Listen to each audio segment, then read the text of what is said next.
নাটোরের মাটিতে কোনো হত্যা, সন্ত্রাস ও চাঁদাবাজি করতে দিবেন না দুলু। নাটোরের বিশেষ প্রতিনিধির পাঠানো তথ্যছবিতে বিস্তারিত।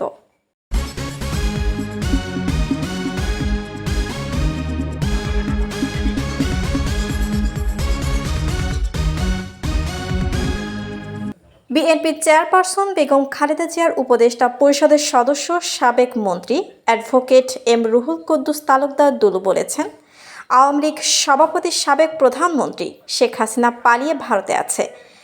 আইনে আছে, কোনো ক্রিমিনাল ভারতে পালিয়ে থাকলে তাকে গ্রেফতার করে দেশে এনে বিচারের আওতায় আনতে হবে। রবিবার 11 আগস্ট বিকেলে নাটোরের নরডাঙ্গা উচ্চ বিদ্যালয় মাঠে উপজেলা বিএনপির আয়োজিত জনসভায় প্রধান অতিথির বক্তব্যে দুলু এসব কথা বলেন। এ সময় দুলু বলেন, বিএনপি সহ বিরোধী দলের নেতাকর্মীদের নামে তারা হাজার হাজার মিথ্যা মামলা দিয়ে হয়রানি করছে। অবিলম্বে তিনি আটক সকল নেতাকর্মীর মুক্তি ও তাদের নামে দায়ের করা মিথ্যা মামলা প্রত্যাহার করার দাবি জানান। তিনি আরও বলেন, নাটোরের মাটিতে তার আমলে কোনো সন্ত্রাস, চাঁদাবাজি হয়নি। এখনও তিনি নাটোরের মাটিতে কোনো হত্যা, সন্ত্রাস ও চাঁদাবাজি করতে দিবেন না।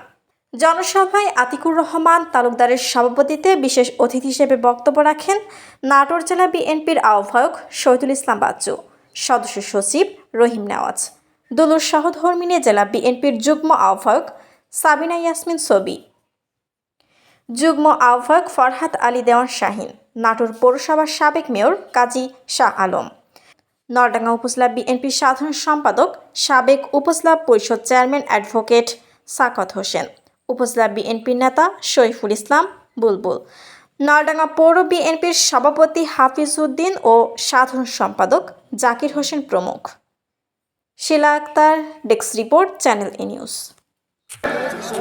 অন্তর্বর্তীকালীন সরকার যারা ক্ষমতায় আছে, আইন আছে, কোন না বাংলাদেশের কোন ক্রিমিনাল, বাংলাদেশের কোন অপরাধী যদি ভারতে গিয়ে আশ্রয় নেয় তাহলে তাকে গ্রেফতার করে ফেরত দিতে হবে।